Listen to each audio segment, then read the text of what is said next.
attaque sponsorisée, c'est une attaque qui n'a pas atteint son objectif. Nous l'avons vu.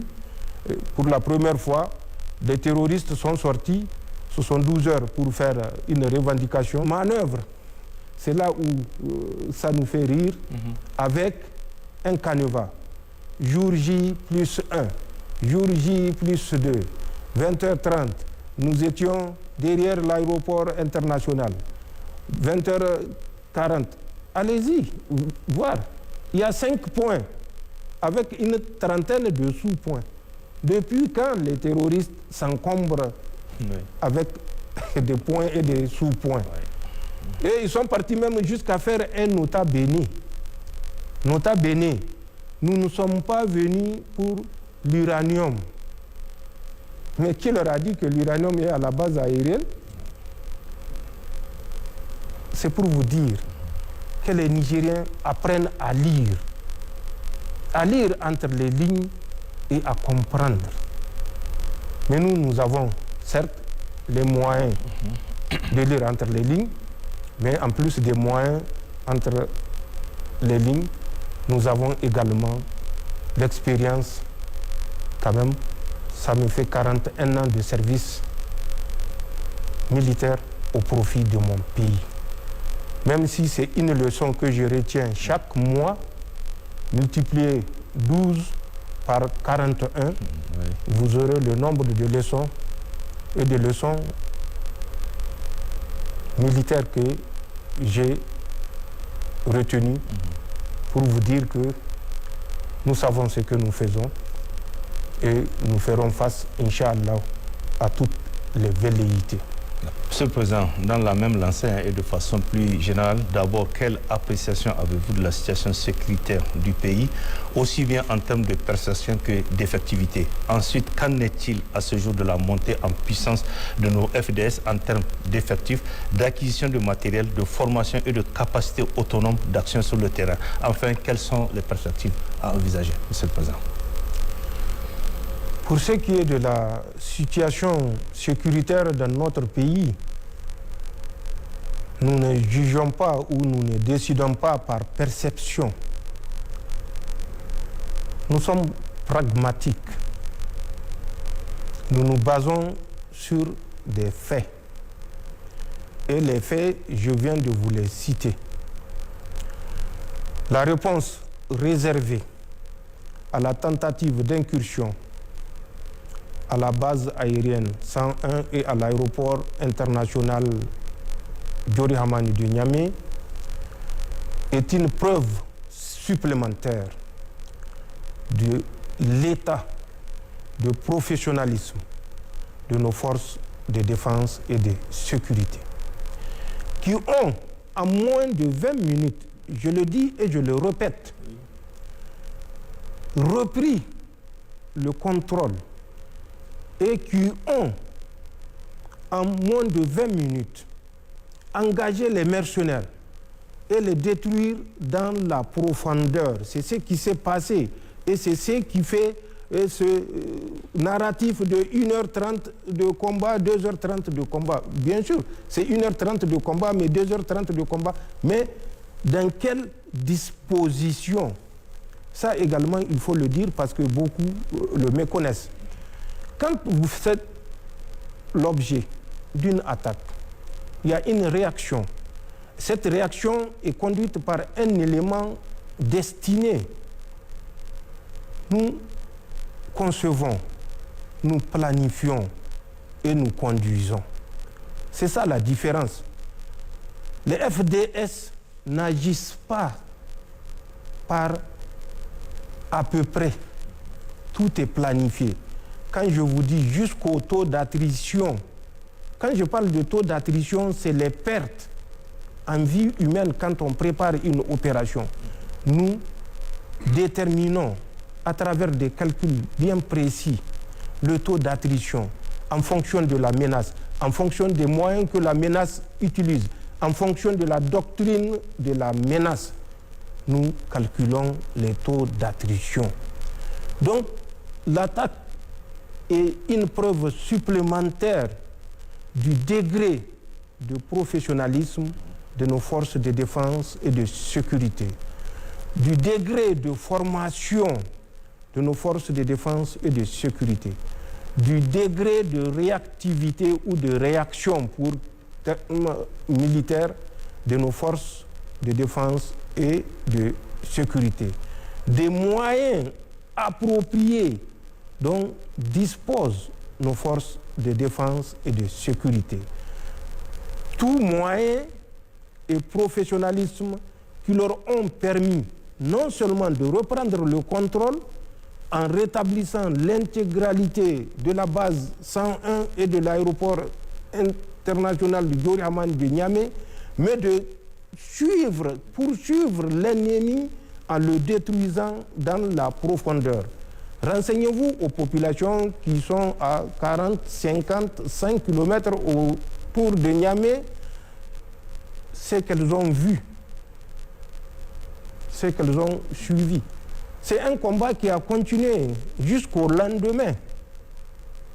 Donc, c'est ce qui fait que les gens pensent que c'est un combat qui a duré 2 heures de train au sein même de l'aéroport.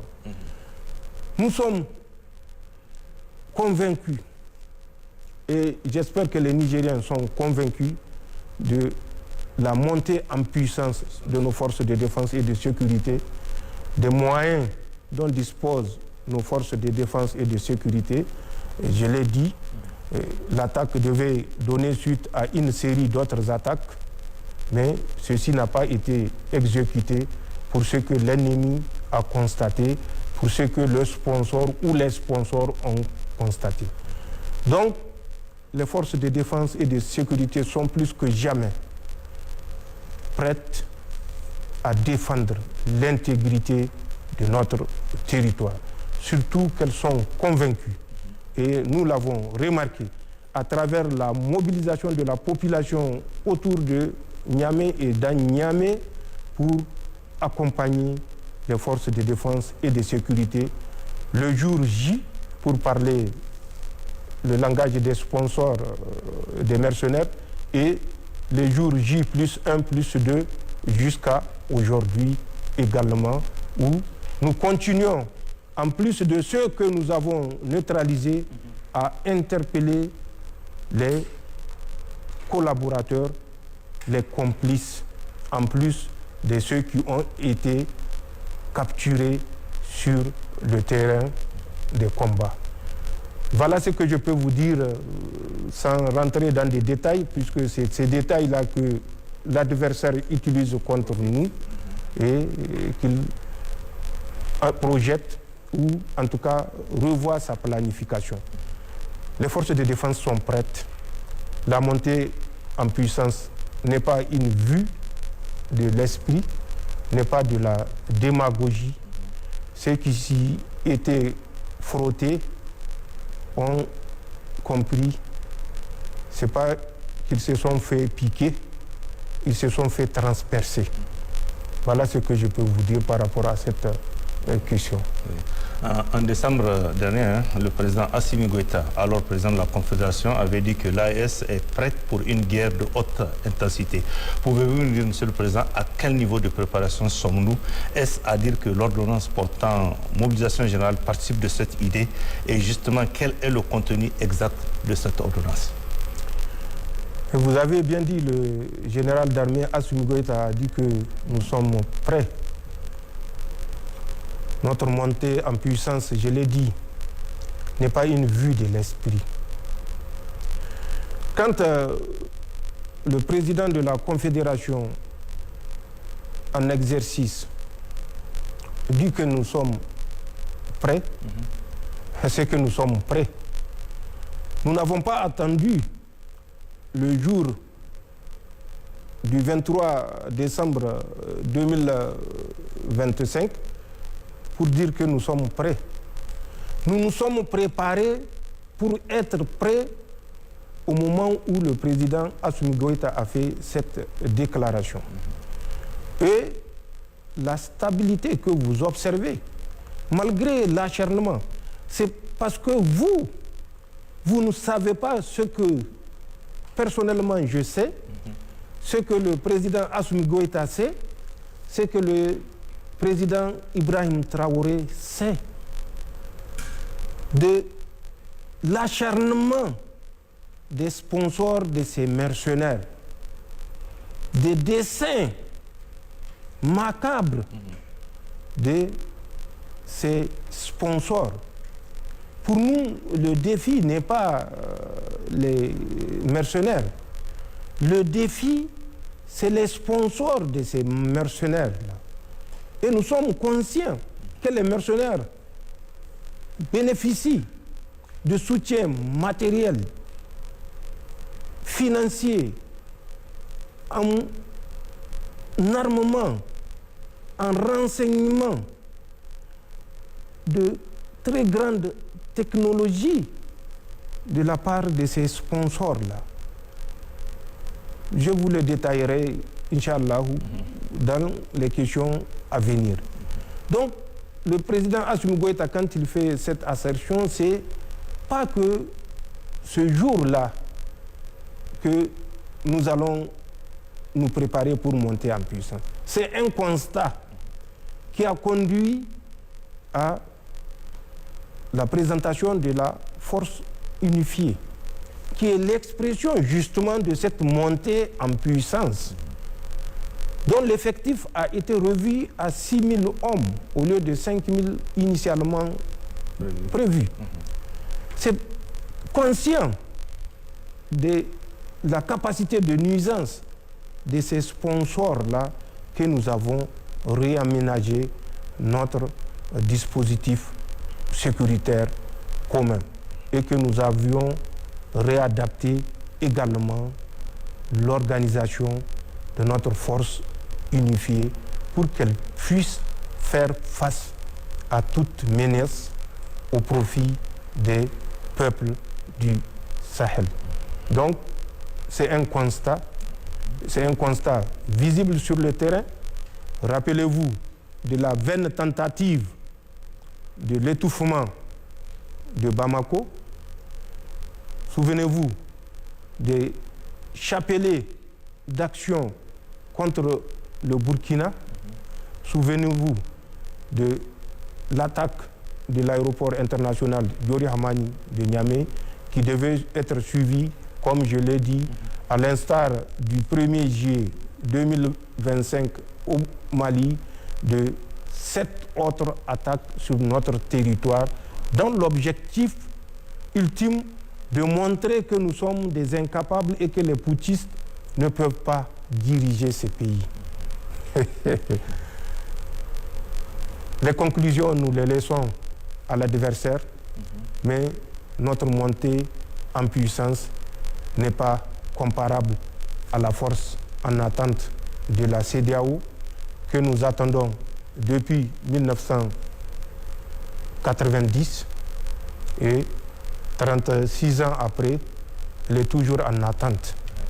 Et nous, en moins de 2 ans, nous avons accompli cette prouesse de mettre en place une force qui va certainement améliorer, combler les lacunes, réajuster, mais en fin de compte, qui va ramener la paix. Nous sommes convaincus, Inch'Allah, sur l'ensemble de notre espace.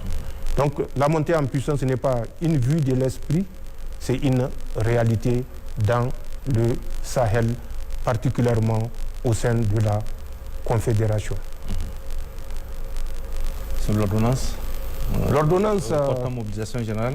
L'ordonnance portant mobilisation générale, je crois que j'ai répondu à ça. Nous sommes des professionnels.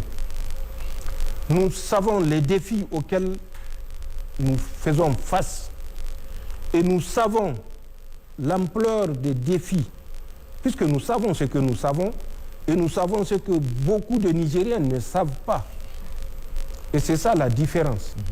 Donc nous savons l'ampleur des défis, la détermination des sponsors à nous mettre à genoux, quitte à nous éliminer physiquement. Et ça, je pèse mes mots. Donc, face à ça, nous savons que les jours à venir seront particulièrement difficiles.